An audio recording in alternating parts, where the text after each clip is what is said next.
আসলে যার মন মানসিকতা যেমন, সে অন্যকেই তেমনই মনে করে। যেমন কেউ যদি তাহাজ্জুদ গুজার করার জন্য, তাহাজ্জুদ পড়ার জন্য অজু করতে থাকে, সে চিন্তা করে যে ওপারে যে অজু করতেছে সেও মনে হয় তাহাজ্জুদ পড়ে আর আমি একাকি পড়ি।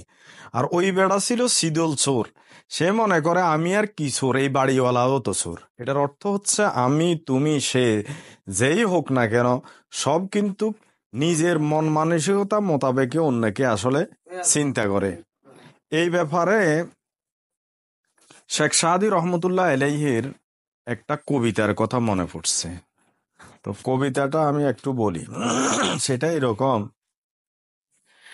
একদা শুভদায়ে প্রবদা বদন, দর্শন করি মম জরির নয়ন, হেসে কহে সে রূপসী সদৃশ্যয়ে মন, কহ দেখি মহাশয় কহ কি কারণ, বিষয় বিরাগে তুমি ভুবনে পছার, কি হেতু জন্মিল তব মানস অধিকার, হেসে কহিলাম বালে করহে শ্রবণ, নেত্র জ্বর কবু হেতু বেবেনা এমন, যেই শিল্পী গড়েছেন তোমার ওই সুদর্শন সুবদন, তাহারই তরেই জ্বরে নেত্র নয়নে জীবন। এটা শেখ সাদি রহমতুল্লাহ আলাইহি, এটা ফার্সিতে বলছে, এটা আসলে অনুবাদ করা হয়েছে। এখানে বুঝাইছে এটা একজন দরবেশ বুজুর্গ লোক একদিন নির্জন এক এলাকা দিয়ে যাচ্ছে। হঠাৎ প্রতিমধ্যে একটা সুন্দরী ষোড়শী যুবতী নারী একটা কলসি ভরে পানি নিয়ে দিঘি থেকে উপরে উঠতেছে। আর ওই হুজুর সাহেব, দরবেশ সাহেবের চোখ ওই মেয়ের প্রতি পড়ার সাথে সাথে ওইখানে যেন স্তম্ভিত স্থির হয়ে গেছে। দরবেশ সাহেব ওইদিকে একদিকে তাকিয়েই আছে, আর চোখ দিয়েও পানি ফুটতেছে, কিন্তু পলক দিতেছে না। তখন ওই নারীটি থমকি দাঁড়িয়ে গেল। সে বলতেছে, বিষয় বিরাগী তুমি ভুবনে পচার, কি হেতু জন্মিল তব মানস অধিকার।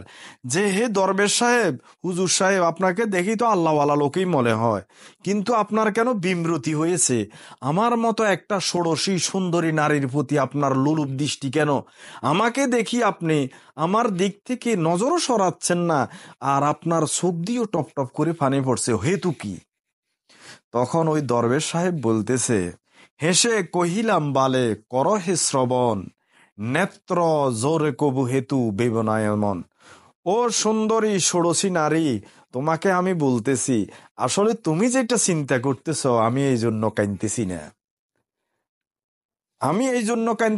আমি কাঁদতেছি যে স্রষ্টা, যেই শিল্পী গড়েছে তোমার ওই সুদর্শন সুবদন, তাহারই তরে জ্বরে নেত্র নয়নে জীবন। আমি তো আমার ওই স্রষ্টার প্রেমে বিমোহিত হয়ে তোমার দিকে তাকিয়ে আছি, যে স্রষ্টা এমন সুন্দর নিখুঁত করে তোমাকে সৃষ্টি করেছেন। তাহলে আমার সেই স্রষ্টা জানি কত সুন্দর, সেই স্রষ্টাকে আমি কিভাবে পাই? আমি ওই জন্য কাঁদতেছি, তোমার দিকে লুলুপ দৃষ্টিতে তাকিয়ে আছি কামুক হয়ে তোমাকে পাওয়ার জন্য। তুমি এটা ভেবো না কখনো।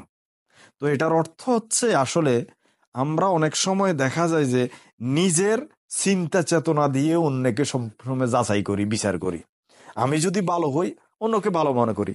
আর আমি যদি নিজে ব্যক্তিগতভাবেই নিজে যদি চিন্তা চেতনার দিক দিয়ে, সব দিক দিয়ে মানে খারাপ, তখন অন্যকে খারাপ মনে করতে আর আমার বিন্দু মাত্র কিন্তু কুণ্ঠাবোধ হয় না।